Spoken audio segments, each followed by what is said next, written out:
Hello friends, welcome to online classes. मेरा नाम है रजत अग्रहरी। आज की क्लास से हम लोग पॉलिटी में देखेंगे। ये पॉलिटी की क्लास है आपकी जीएस की। इसमें आज हम लोग देखेंगे संविधान सभा ने कैसे काम किया, संविधान का निर्माण कैसे हुआ। लास्ट क्लास में हम लोगों ने चर्चा करी थी कैबिनेट मिशन की। कैबिनेट मिशन के बारे में मैंने पूरा आपको बताया था कि 389 मेंबर थे उसमें टोटल, जिसमें 292 ब्रिटिश भारत के थे, 4 कमिश्नरी के थे, और जो बचे हुए 93 थे वह देसी रियासतों के प्रतिनिधि होने थे। 292 और 4 यानी कि जो 296 लोग थे वह निर्वाचित होकर आते, और बाकी जो 93 थे वह मनोनीत होकर के आते। ठीक है, तो मैंने कल ही के दिन आपको बताया था कि अलग अलग प्रतिनिधित्व किसका कितना था, कांग्रेस का कितना था, मुस्लिम लीग का कितना था, और अदर मेंबर्स का कितना था। याद रखिएगा कि संविधान सभा में जो व्यक्ति चुन के आए थे, मुस्लिम लीग के व्यक्ति उसमें चुन के जरूर आए, लेकिन जब संविधान सभा के द्वारा संविधान सभा की जो प्रोसेस हुई, संविधान निर्माण की जो प्रोसेस हुई, उसमें मुस्लिम लीग ने एक भी बैठक में हिस्सा नहीं लिया। मुस्लिम लीग ने कहीं भाग इसमें नहीं लिया हुआ है। चलिए बात करते हैं, वापस से आपको थोड़ा सा याद दिला देता हूं। हालांकि ये मैं कल की क्लास में बता चुका हूं, फिर भी मैं अभी आपको थोड़ा सा याद दिला देता हूं। कैबिनेट मिशन टोटल इसने कहा 389 मेंबर होंगे। कहां पे होंगे ये मेंबर? संविधान सभा में। ठीक, इसमें 292 होंगे आपके ब्रिटिश इंडिया के। ठीक, ब्रिटिश इंडिया के 292 होंगे, 93 होंगे आपके देसी रियासतों के, और जो 4 मेंबर होंगे वह आपके किसके होंगे? कमिश्नरी के। तो इसमें से जो 292 और ये 4 यानी कि जो 296 मेंबर थे यह निर्वाचित होकर आने थे, और जो ये 93 मेंबर थे यह आपके मनोनीत होकर के आने थे। ये सब चीजें हम लोगों ने कल की क्लास में देखा था। और याद रखिएगा, कल की क्लास में ही हमने यह भी देख लिया था कि जो इंटरिम गवर्नमेंट, जो अंतरिम सरकार बनी थी वह कौन थी, और जो स्वतंत्रता के बाद पहली सरकार बनी थी उसमें कौन था। तो यह समझने में हमारा बेनिफिट क्या हुआ था कि हम एक कंपैरिजन कर सकते हैं कि स्वतंत्रता के पहले किसके पास कौन सा पोर्टफोलियो था, स्वतंत्रता के बाद किसके पास कौन सा पोर्टफोलियो हुआ। इसी से रिलेटेड अभी हाल ही में छत्तीसगढ़ पीसीएस वगैरह ने क्वेश्चन पूछे हुए हैं। ठीक, आज का जो हमारा मेन टॉपिक है जिसको आज हमको पढ़ना है, वो पढ़ना है संविधान सभा की कार्यप्रणाली। संविधान सभा की कार्यप्रणाली यानी कि संविधान सभा ने कैसे कार्य करना चालू किया, संविधान सभा ने कैसे कार्य करना चालू किया, और संविधान सभा ने अल्टीमेटली कैसे हमारा संविधान बना के हमको दिया। सबसे पहले याद रखिएगा, जो सभा की, संविधान सभा की जो पहली बैठक थी, जो फर्स्ट बैठक थी वह कब हुई? यह हुई 9 दिसंबर 1946 को। 9 दिसंबर 1946 को पहली बैठक होती है, और इस पहली बैठक में जो मुस्लिम लीग ने अलग पाकिस्तान अलग पाकिस्तान के मुद्दे को लेकर के अलग पाकिस्तान के मुद्दे को लेकर के जो ये मीटिंग होनी थी या जो सभा बैठनी थी, इसका बहिष्कार कर दिया। तो मुस्लिम लीग पहले से ही अलग हो गई, और मुस्लिम लीग अंत तक इस संविधान सभा का हिस्सा नहीं बनी। उसके प्रतिनिधि निर्वाचित होकर के जरूर आए थे, लेकिन वह कभी हिस्सा नहीं बनी। बहरहाल पहली बैठक हुई 9 दिसंबर 1946 को। और जब कोई बैठक होगी तो अगर आपके मोहल्ले में भी अगर कहीं कोई मीटिंग हो रही होगी तो उसका एक सेक्रेटरी होता है, एक अध्यक्ष होता है ना। आप लोगों ने तारक मेहता का उल्टा चश्मा देखा ही होगा। मीटिंग होती है जब, तो क्या होता है, भिड़े साहब आते हैं, वो एक अध्यक्ष हो जाते हैं। सिमिलरली यहाँ पे भी अगर एक मीटिंग हो रही है, एक बैठक हो रही है, तो इसका एक अध्यक्ष होना चाहिए। तो अध्यक्ष कैसे क्या हुआ देखिएगा। संविधान सभा में सबसे पहले सभा के अस्थायी अध्यक्ष कोई रहे होंगे। तो जो पहले अध्यक्ष बनाए गए वो स्थायी नहीं थे, वह परमानेंट नहीं थे, बल्कि अस्थायी अध्यक्ष थे। तो अक्सर एग्जाम में पूछ लेता है कि संविधान सभा के अस्थायी अध्यक्ष का नाम बताइए। तो याद रखिएगा, संविधान सभा के जो अस्थायी अध्यक्ष थे उनका नाम था डॉक्टर सच्चिदानंद सिन्हा। यह अक्सर आपके एग्जाम में आया होगा, कई सारे एग्जाम में आप इसको देख सकते हैं, डॉक्टर सच्चिदानंद सिन्हा। ठीक, 9 दिसंबर 1946 को पहली बैठक होती है, मुस्लिम लीग इसमें पार्टिसिपेट नहीं करती है। इस सभा के अस्थायी अध्यक्ष नियुक्त होते हैं डॉक्टर सच्चिदानंद सिन्हा, और इसके बाद 2 दिन बाद 11 दिसंबर 1946 को 11 दिसंबर 1946 को इस सभा के 11 दिसंबर 1946 को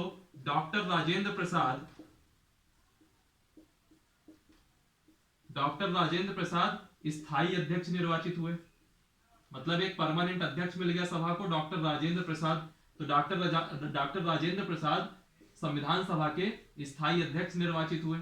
ठीक, ये सब मैं वन लाइनर आपको बता रहा हूं, लाइन बाय लाइन जो भी डेवलपमेंट होते जा रहे हैं उनको मैं यहाँ लिखता जा रहा हूं, और इससे क्या होता है कि आपके फैक्ट वाली जितने भी फैक्ट वाले क्वेश्चन बनते हैं वो सारे के सारे आपके कवर हो जाएंगे। पहली बैठक 9 दिसंबर 1946 को, पहले अस्थायी अध्यक्ष डॉक्टर सच्चिदानंद सिन्हा, फिर इसके बाद 11 दिसंबर 1946 को डॉक्टर राजेंद्र प्रसाद स्थायी अध्यक्ष निर्वाचित होते हैं। ठीक, इसके बाद कार्रवाई चालू होती है, और जो सबसे पहली कार्रवाई चालू होती है वो इसके ठीक 2 दिन बाद 13 दिसंबर 1946 को होती है। सभा की जो पहली कार्रवाई है, पहली कार्रवाई जो होती है, प्रथम कार्रवाई, ये होती है 13 दिसंबर 1946 को। याद करिए आप लोग प्रस्तावना की क्लास, प्रियम्बल की क्लास, वहां पे भी मैंने इसकी चर्चा की थी। 13 दिसंबर 1946 को पंडित जवाहरलाल नेहरू उद्देशिका प्रस्ताव सदन में रखते हैं।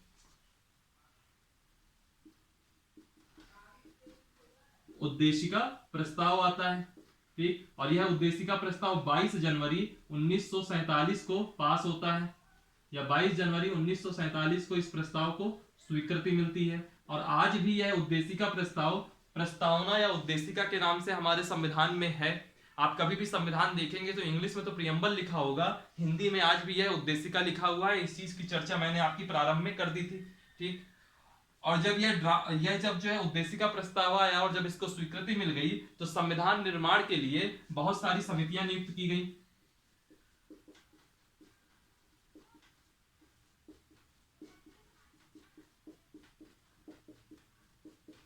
संविधान निर्माण हेतु कई समितियां बनी। ये सब हम लोग प्रोसीडिंग में चल रहे हैं, ये सब वन लाइनर आपकी प्रोसीडिंग है जो कि आपको पता होनी चाहिए। पहली बैठक 9 दिसंबर 1946, मुस्लिम लीग ने पार्टिसिपेट नहीं किया, अलग पाकिस्तान के मुद्दे को लेकर के इन्होंने बहिष्कार कर दिया। अस्थायी अध्यक्ष चुने गए डॉक्टर सच्चिदानंद सिन्हा। फिर इसके बाद 11 दिसंबर को डॉक्टर राजेंद्र प्रसाद स्थायी अध्यक्ष निर्वाचित होते हैं। पहली कार्रवाई में 13 दिसंबर 1946 को उद्देशिका प्रस्ताव आता है। 22 जनवरी 1947 को इसकी स्वीकृति मिलती है, और फिर संविधान निर्माण हेतु कई सारी समितियां बनती। ठीक, इसी बीच में जब अध्यक्ष नियुक्त हुए, उन्हीं के साथ 2 उपाध्यक्ष भी नियुक्त होते हैं। ठीक, संविधान सभा में 2 उपाध्यक्ष नियुक्त होते हैं।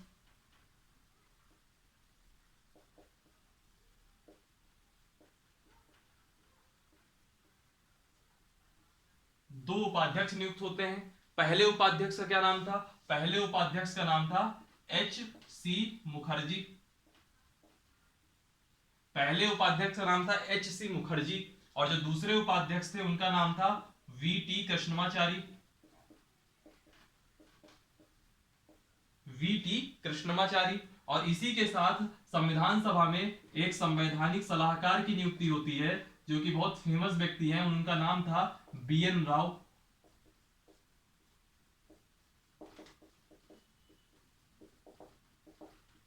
संविधान सलाहकार की नियुक्ति होती है, और जिस व्यक्ति की संविधान सलाहकार के रूप में नियुक्ति होती है उनका नाम रहता है B.N. राव। फिर बाद में B.N. राव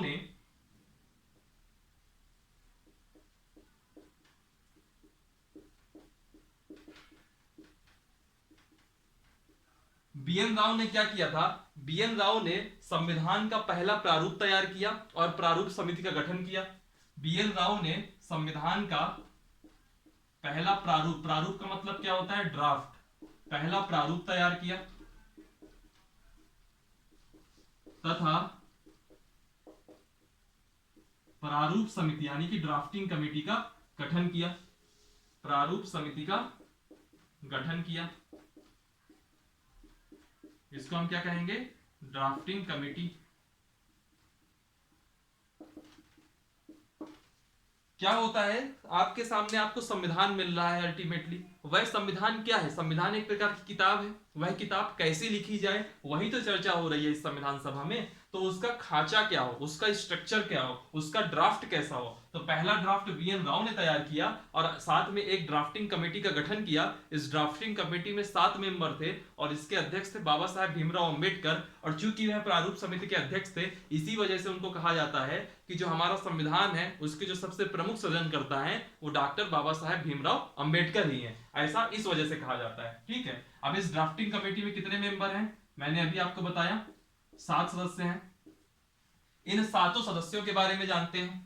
जो पहला सदस्य है, कई बार क्वेश्चन पूछ लेता है कि 4 ऑप्शन दिए हुए हैं, आपको यह बताना है कि कौन ड्राफ्टिंग कमेटी का मेंबर नहीं है।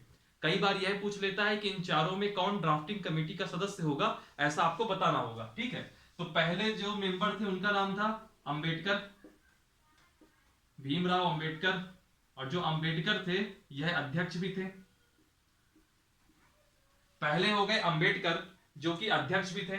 जो दूसरे मेंबर थे उनका नाम था एन गोपाल स्वामी,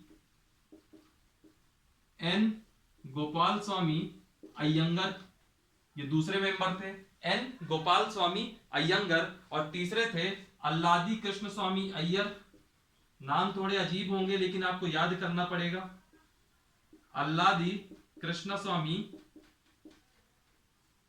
अय्यर, अल्लादी कृष्ण स्वामी अय्यर। और चौथे नाम थे कन्हैयालाल माणिकलाल मुंशी, जिसको हम शॉर्ट फॉर्म में कहते हैं के एम मुंशी। जब हमने प्रस्तावना में बोला था तो प्रस्तावना का जब महत्व बता रहे थे तो के एम मुंशी ने प्रस्तावना के बारे में एक टिप्पणी की थी, तो वहां पे भी इनका नाम आया था। के एम मुंशी का नाम क्या था, कन्हैयालाल माणिकलाल मुंशी। फिर इसके बाद आपके आते हैं सैयद मोहम्मद सादुल्ला, सैयद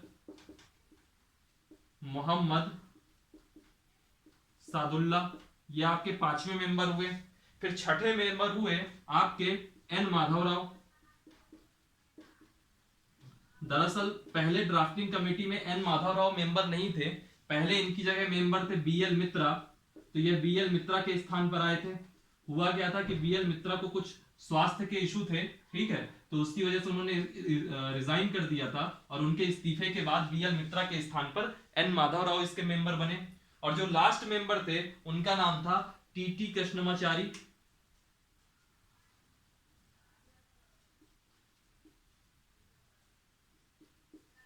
टीटी कृष्णमाचारी। और याद रखिएगा जो 7वें मेंबर थे वो पहले टीटी कृष्णमाचारी नहीं थे, बल्कि पहले मेंबर थे डीपी खेतान। पहले मेंबर कौन थे, डीपी खेतान। लेकिन डीपी खेतान की मृत्यु हो गई, तो डीपी खेतान की मृत्यु के कारण इनको फिर मेंबर बनाया गया।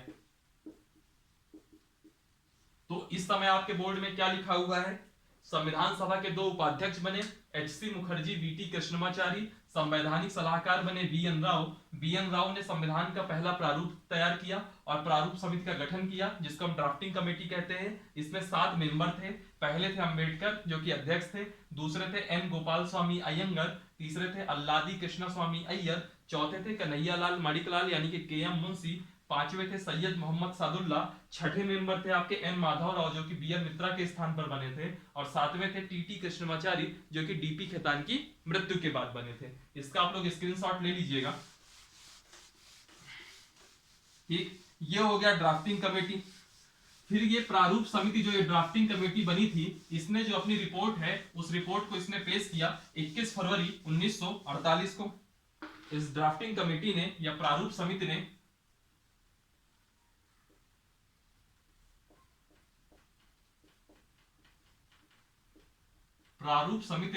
जो अपनी रिपोर्ट थी वह 21 फरवरी 1948 को सौंपी।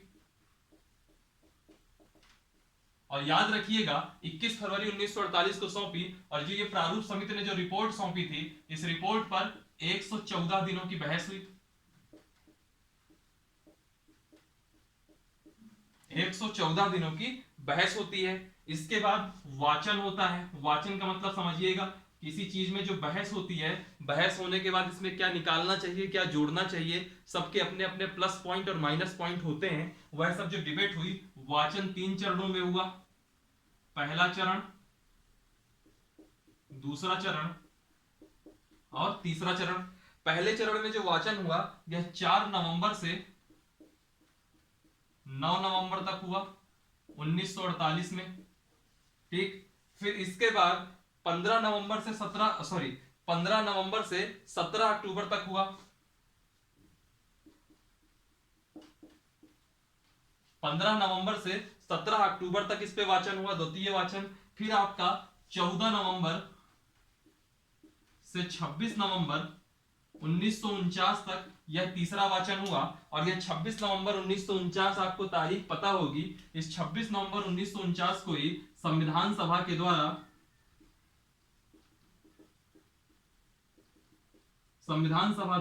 इस प्रारूप को पारित कर दिया गया। और इस पारित करने के बाद जो आपको मूल संविधान मिलता है उसकी क्या स्थिति थी, तो उसमें जो है आपको 22 भाग मिले। संविधान में आपको 22 भाग मिले, 395 अनुच्छेद मिले, आर्टिकल, और 8 अनुसूचियां मिली, 8 शेड्यूल्स मिले। ठीक, यह उस समय की स्थिति थी, संविधान सभा ने इसको पारित कर दिया। और एक चीज आप बहुत अच्छे से याद रखिएगा कि जो ये 22 भाग थे, आज की स्थिति में यह 25 हो गए हैं, और जो ये अनुसूचियां थी 8 की जगह 12 हो गई है। ये वर्तमान की स्थिति है। ठीक, और एक फैक्ट याद रखिएगा, जो संविधान सभा थी,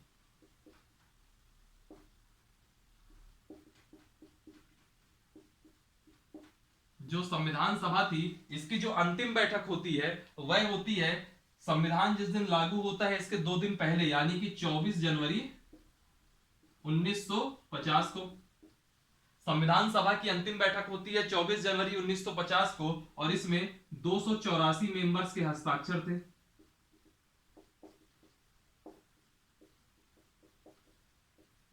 284 सदस्यों के हस्ताक्षर थे। ठीक है, तो यह कुछ एक प्रोसीजर था जिससे कि आपका संविधान अल्टीमेटली बन गया। एक दो फैक्ट और याद रखिएगा, संविधान सभा का सचिव कौन था, मैं शॉर्ट में सिर्फ सभा लिख देता हूं, सभा का सचिव कौन था। और एक फैक्ट और है कि मुख्य प्रारूपकार यानी कि जो चीफ ड्राफ्टमैन था उसका क्या नाम था। कई बार एग्जाम में इनसे भी क्वेश्चन पूछ सकता है अगर डीप में ज्यादा जाना होगा तो जो सभा के सचिव थे उनका नाम था HVR अयंगर। ये संविधान सभा के सचिव का नाम था। और जो मुख्य प्रारूपकार थे, चीफ ड्राफ्टमैन थे, इनका नाम था LN मुखर्जी। ठीक, LN मुखर्जी। तो ये आपके सामने कुछ फैक्ट रखे हुए हैं। ठीक है, इसके बाद हम लोग कुछ और चीजें देखेंगे, इसी संविधान सभा की कार्यप्रणाली से संबंधित कुछ अन्य फैक्ट हैं, उनको भी देख लीजिए। आपको लग रहा होगा कि इसमें कुछ कॉन्सेप्चुअल नहीं है, सब चीजें याद करने वाली है, तो बिल्कुल आपको याद करना ज्यादा पड़ेगा इसमें। लेकिन जो आप याद करोगे ना, तो इसका एक बेनिफिट ये होगा कि क्वेश्चन भी सबसे ज्यादा इसी से बनते हैं। तो आज की क्लास में हम लोगों ने पूरा समझा कि संविधान सभा ने कैसे काम किया और संविधान सभा के मेन मेंबर कौन थे। हालांकि अभी मैं लास्ट में जब क्लास खत्म होगी उसके पहले मैं एक बार इस चीज पे भी डिस्कस कर दूंगा कि संविधान सभा में अलग अलग समितियां कौन सी थी और अलग अलग समितियों के अलग अलग अध्यक्ष कौन कौन थे। ठीक है, चलिए, अल्टीमेटली 24 जनवरी 1950 को मेंबर्स ने हस्ताक्षर करके फाइनली आपका एक संविधान ला दिया। ठीक, अब इसके बाद कुछ और फैक्ट देख लीजिए। संविधान सभा के जो निर्माण हुआ या जो निर्माण प्रक्रिया हुई संविधान की, मैं शॉर्ट में लिख देता हूं संविधान निर्माण। संविधान निर्माण में टोटल समय कितना लगा, तो ये सब आपको याद होगा, 2 वर्ष 11 माह 18 दिन, इतना समय लगा पूरा आपका संविधान बनने में। ठीक, और एक चीज याद रखिएगा, कुछ फैक्ट याद रख लीजिए पहले।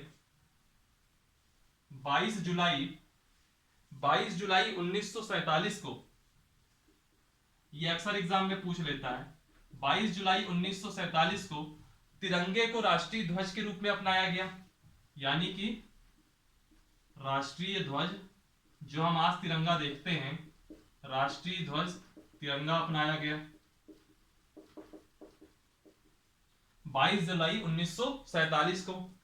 24 जनवरी 1950 को 24 जनवरी 1950 को राष्ट्रगान यानी कि जनगण मन व राष्ट्रगीत यानी कि वंदे मातरम अपनाया गया।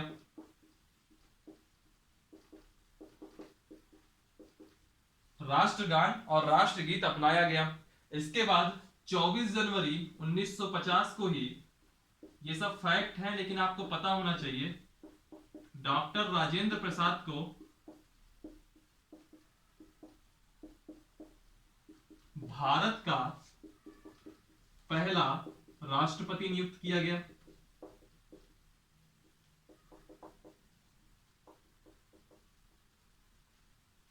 डॉक्टर राजेंद्र प्रसाद को भारत का पहला राष्ट्रपति नियुक्त किया गया और 26 जनवरी 1950 को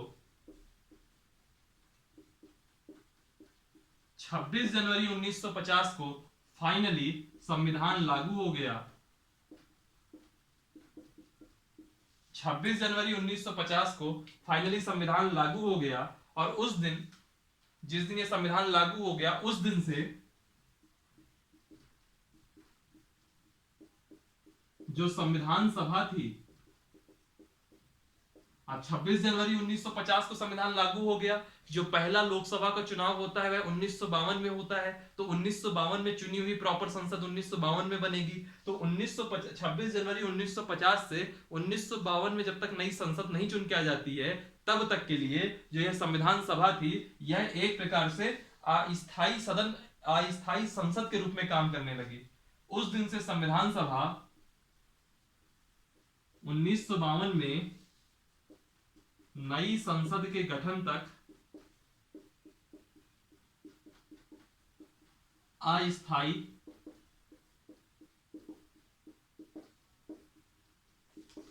संसद के रूप में काम करने लगी। ठीक, ये फैक्ट हो गया कुछ। एक चीज और याद रखिएगा, 1949 में, यहां पे लिख देता हूं मैं, 1949 में भारत ने राष्ट्रमंडल की सदस्यता ली। राष्ट्रमंडल का मतलब क्या होता है? कॉमनवेल्थ। इसका मतलब क्या है? ये दरअसल उन देशों का समूह है जो कभी ना कभी ब्रिटेन के उपनिवेश रहे होंगे, तो वह सब जा करके राष्ट्रमंडल देशों की सदस्यता ले लेते थे, तो एक पूरा ये ग्रुप बन गया। तो ये कुछ फैक्चुअल था। यही से आप कहोगे कि संविधान का निर्माण ऐसे होता है। संविधान से संबंधित जो छोटे छोटे जितने भी फैक्ट हो सकते हैं सब मैंने करा दिया है। सिर्फ एक चीज बची है, डिफरेंट टाइप की जो कमिटीज बनी, अलग अलग डिफरेंट टाइप की कमिटीज बनी और उनके जो अध्यक्ष थे उनको भी देख लीजिए। उसके बाद क्या होगा कि आपका ये टॉपिक कंप्लीट हो जाएगा। एग्जाम में अक्सर पूछ लेता है इस कमेटी के कौन मेंबर थे, इस कमेटी के अध्यक्ष कौन थे। मेंबर्स हमेशा प्रारूप समिति के पूछेगा, मेंबर्स हमेशा प्रारूप समिति के पूछेगा, और जो अध्यक्ष वगैरह हैं वह प्रारूप समिति के अलावा की जो समितियां होती हैं उनमें से हमेशा अध्यक्ष पूछे जाते हैं। ठीक है, तो मैं एक हेडिंग डाल देता हूं, समिति का नाम और ये अध्यक्ष का नाम। ठीक, समिति, पहले मैं 4 समितियां बताऊंगा। पहली समिति है आपकी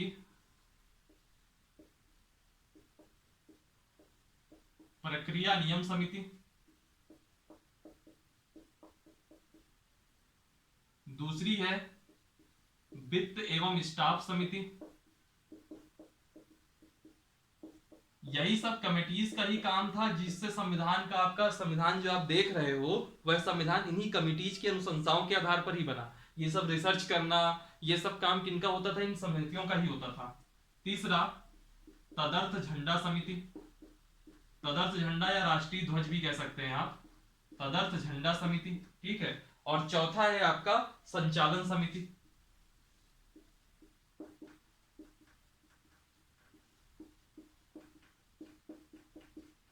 ठीक, तो इन चारों के चारों समितियों के जो मेंबर थे,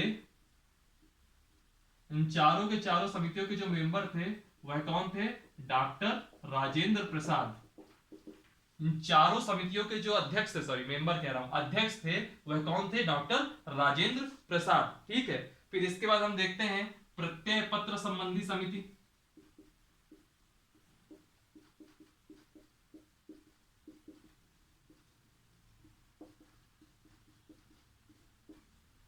प्रत्यय पत्र संबंधी समिति, इसके अध्यक्ष कौन थे? तो इसके अध्यक्ष थे अलादि कृष्णस्वामी अय्यर। इनका नाम मैंने पहले भी आपके सामने लिया है एक बार, अलादि, जब मैं ड्राफ्टिंग कमेटी के मेंबर बता रहा था, अलादि कृष्णस्वामी अय्यर, यह इसके मेन अध्यक्ष थे। ठीक है, फिर अगली समिति आती है आवास समिति, और आवास समिति के थे आपके पट्टाभी सीतारमैया।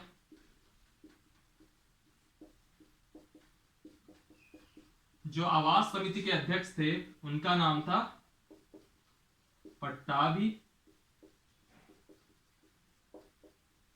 सीतारमैया। ठीक, पट्टाभी सीतारमैया। फिर इसके बाद आती है कार्य संचालन समिति,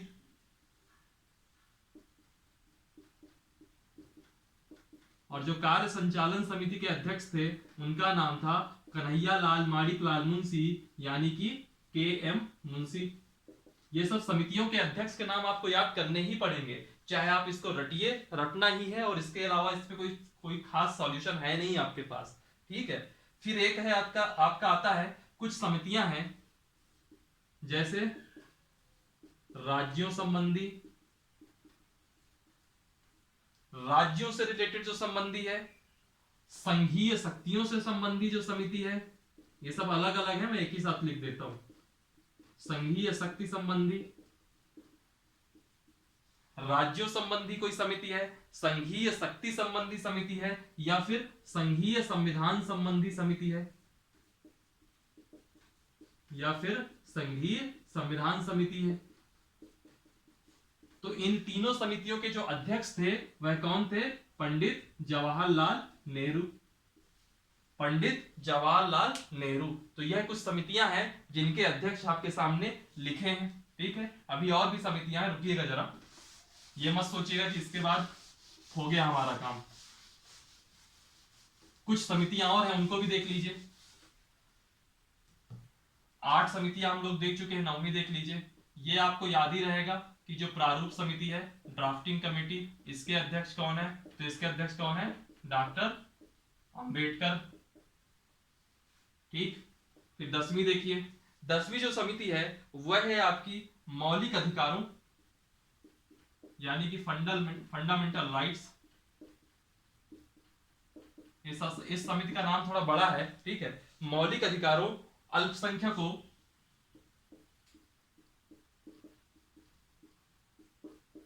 एवं जनजातीय, अल्पसंख्यकों एवं जनजातीय और अपवर्जित क्षेत्रों संबंधी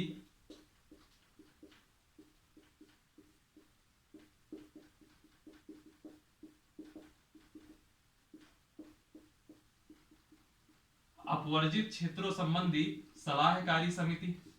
और इसके कौन थे? पटेल, यानी कि वल्लभ भाई, सरदार वल्लभ भाई पटेल, जो कि आगे आके चल के उप प्रधानमंत्री बनते हैं भारत के। ठीक है, 10वीं समिति ये हो गई। 11वीं देख लीजिए, मौलिक अधिकारों संबंधी। मैं मौलिक अधिकारों को शॉर्ट में फंडामेंटल राइट्स लिखे दे रहा हूं।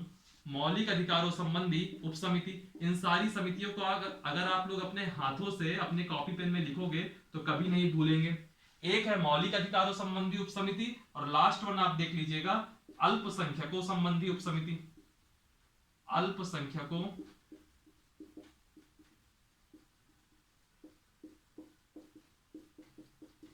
संबंधी उप समिति।